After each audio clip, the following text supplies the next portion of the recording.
Toy Story 4: A New Purpose. Lightning flashed across the sky as Andy ran into his room with an armful of toys, but he had accidentally left RC outside. When Andy went downstairs, Woody headed to Andy's sister's room to search for the lost toy. Once there, Bo and Woody came up with a plan.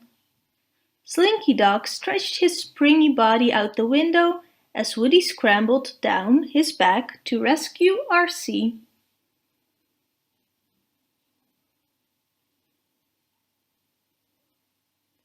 Moments later, though, Andy's mom came to get Bo and her sheep. Andy's sister Molly was giving them away. Woody snuck over to Bo as she stood in the cardboard box. He wanted to help her escape and take her back to Andy's room, but Bo was ready to go. Years passed, and eventually a much older Andy gave his toys to a little girl named Bonnie. She loved them as much as Andy had, but things were different for Woody. He wasn't the favorite toy anymore. When Bonnie was ready for her first day of kindergarten, Woody decided to go with her, just in case she needed him. When she got upset at craft time, he came to her rescue and brought her more art supplies. Bonnie used her imagination to put them together to make a new friend, Forky. She even wrote her name on the bottom of his foot, just as she had with Woody. To Woody's surprise, Forky came to life, just like the other toys.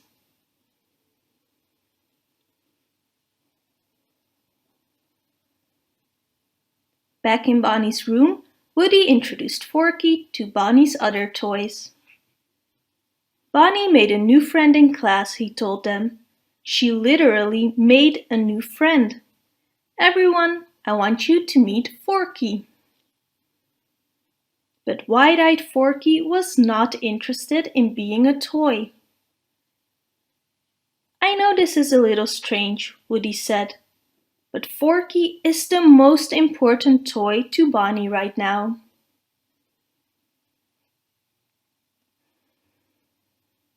The next morning, Bonnie and her family were going on a road trip. She loaded up the RV with her toys, including her new favorite, Forky. One evening, Buzz Lightyear broke the news to Woody that Forky was climbing out of the moving RV. The plastic utensil jumped out the window. Woody knew he had to follow him. He couldn't leave a toy behind. Woody found Forky, and they walked to the next town to reunite with the RV.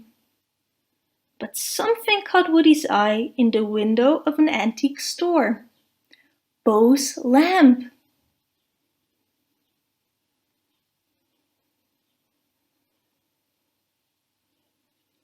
Woody and Forky entered the store, but instead of Bo, they found a doll named Gabby Gabby. Woody introduced himself and Forky, but Gabby Gabby wasn't at all interested in Forky. Instead, she pointed at the voice box sewn into Woody's chest. You have what I need, right inside there, she said.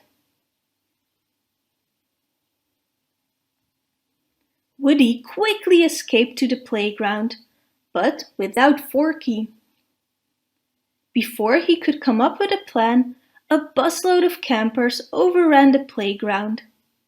In the middle of the mayhem, Woody spotted Bo Peep and her sheep. She was part of a group of toys that traveled around to find kids to play with. The two friends couldn't have been happier to see each other. Bo even agreed to help rescue Forky.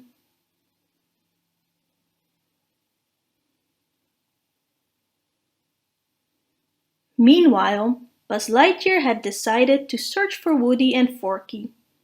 The brave Space Ranger followed their trail through a carnival, but he was captured and placed on a prize wall. He met some new toys, Ducky and Bunny, who helped him escape. Buzz found Woody and Bo, and the whole group snuck into the store to rescue Forky. Bo pointed to a glass cabinet across the way. "That's most likely where your Forky is being kept." Getting to it meant crossing a wide aisle that was patrolled by Dragon, the shop's tough-looking cat.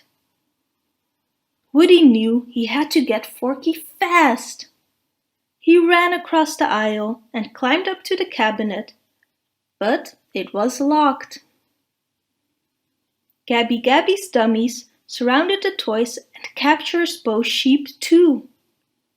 The toys escaped, but now Gabby Gabby had Forky and the sheep.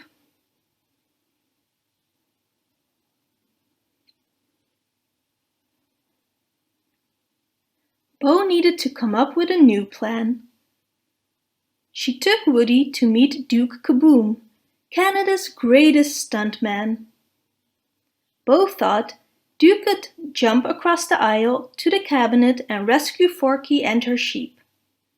But Duke wanted no part of it. He remembered how he disappointed his kid when he failed to make a big jump. That was long before, and Duke hadn't jumped since. "Be the Duke you are right now," Bo encouraged, "the one who jumps and crashes." But Duke didn't make it. He crashed right into Dragon. Woody urged everyone to try again to help him rescue Forky, but the toys were banged up and hurt. Bo was upset that Woody was being so single-minded, so she led her lost toys back to the carnival.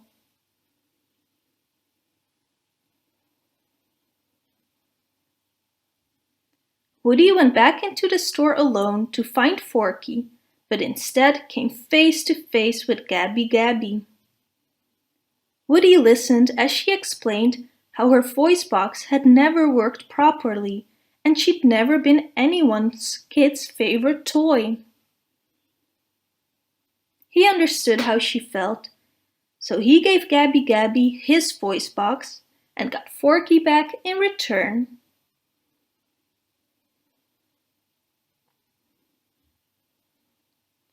Woody's voice box was a perfect match for Gabby Gabby's record.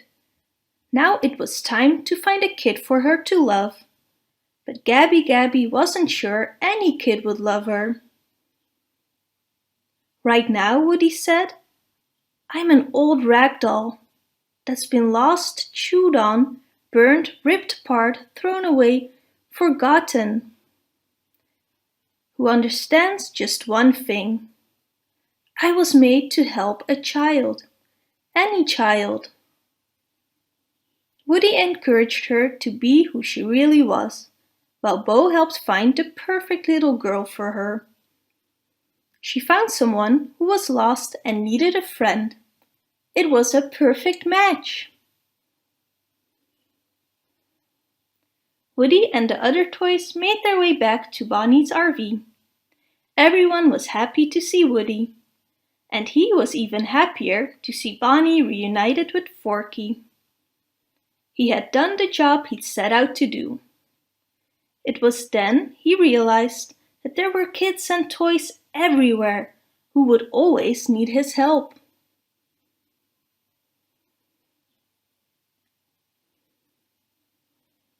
Woody knew that wherever he went and whichever toy he helped next, he'd always have his friends by his side.